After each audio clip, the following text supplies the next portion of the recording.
Hey guys, how are you doing? Today's tutorial is about one of the most beloved supports in Mobile Legends, Carmilla.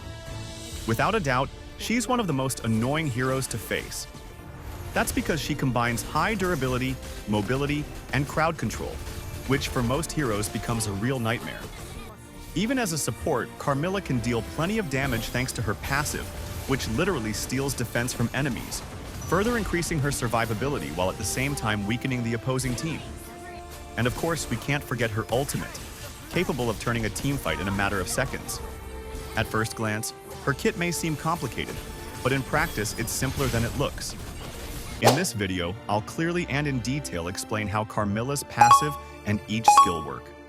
We'll also show combos, the best build, as well as valuable tips to maximize your gameplay and carry matches as a support.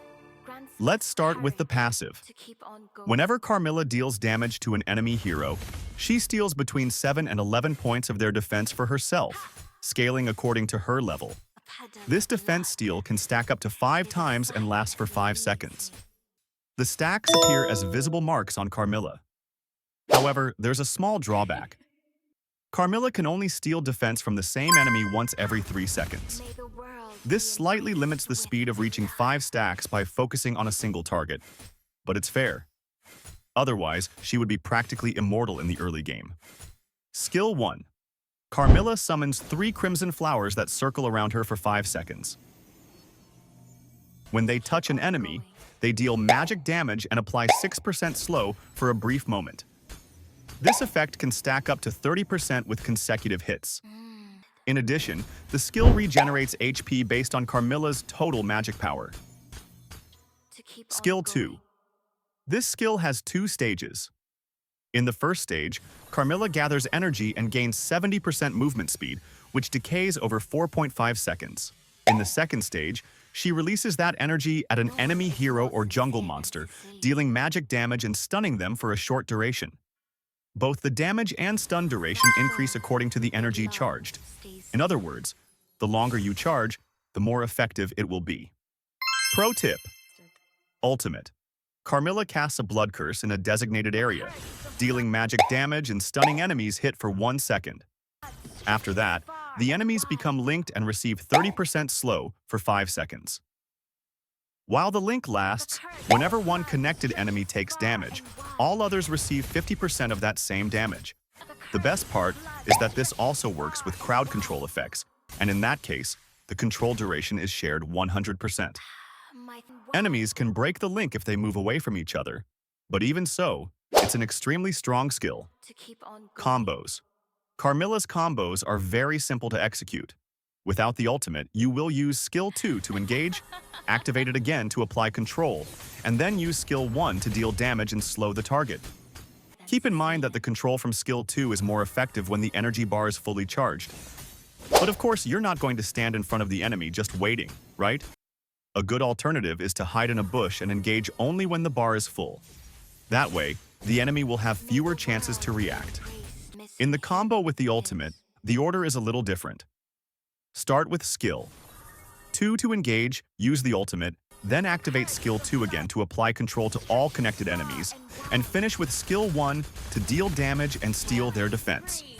Besides guaranteeing a lot of damage and control, this combo greatly speeds up Carmilla's passive stacking, especially if multiple enemies are hit at the same time. This combo shines in team fights, especially when your team has a lot of area of effect damage. Another tip is to use the Petrify spell during the execution to further extend the control duration on the targets. Vengeance, on the other hand, is a great option against compositions with high burst damage. Talents and emblems. The most recommended emblem for Carmilla is definitely the tank emblem. As for talents, the choices are more situational. For the first slot, I always recommend agility, since Carmilla relies heavily on movement speed to make effective plays, given that she has no dash in her skill kit. For the second slot, there are more flexible options. Personally, I prefer tenacity when the match requires more frontline presence, or wilderness blessing if you need extra mobility. For the last slot, the best option is concussive blast. Since Carmilla is a melee hero, it synergizes very well with her playstyle. Items. Since Carmilla's main role is to tank, some items are simply essential in her build. The best boots choice is Tough Boots. Besides granting high magic defense, their passive also reduces the duration of crowd control effects. Thunderbelt is perfect for Carmilla, as it deals true damage based on additional defense, including the defense stolen by her passive. Dominance Ice and Athena's Shield are always core items in a solid tank build. Queen's Wings also provides great survivability in the late game. Blade Armor is a must-have if the enemy team relies on high attack speed. Immortality can be very useful, especially in the late game, where mages can burst you down quickly. As for battle spells, the only ones I recommend are Petrify and Vengeance. It's up to you to choose the one that best fits the situation. These are some of the builds I personally use and recommend for beginners. Feel free to adjust and adapt them according to your playstyle and your team's needs. Before the video ends, here are some tips to boost your gameplay with this beauty. Carmilla is a hero more focused on pickoffs and won't be very effective in open areas. Make good use of bushes to stun enemies or force them to waste their resources. One of the most common mistakes beginners make is chasing enemies to the point of getting isolated from the team. Remember, your role is not to secure kills, but to create advantages for your team. If you get isolated, both you and your team may end up at a disadvantage depending on the situation. Don't rush when using your ultimate. Stay calm and wait for the right moment. The ideal time is when your team is well positioned and ready to engage right after.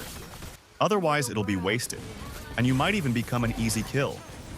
Her second skill is a great tool for mobility, but it can also be your downfall. Using it to advance leaves you with no resources to retreat, since Carmilla doesn't have any escape abilities. Always try to use this skill at the most favorable moments. As a support, your main responsibility is to create advantages for your team, especially during objective fights. That's why it's essential to always be present, preferably with your ultimate ready to use. That's it for this tutorial. I truly hope this helped, and thank you so much to everyone who watched until the end. If you enjoyed this video, leave a like, subscribe to the channel, and turn on the notification bell so you don't miss the next ones. Thank you so much, and see you next time.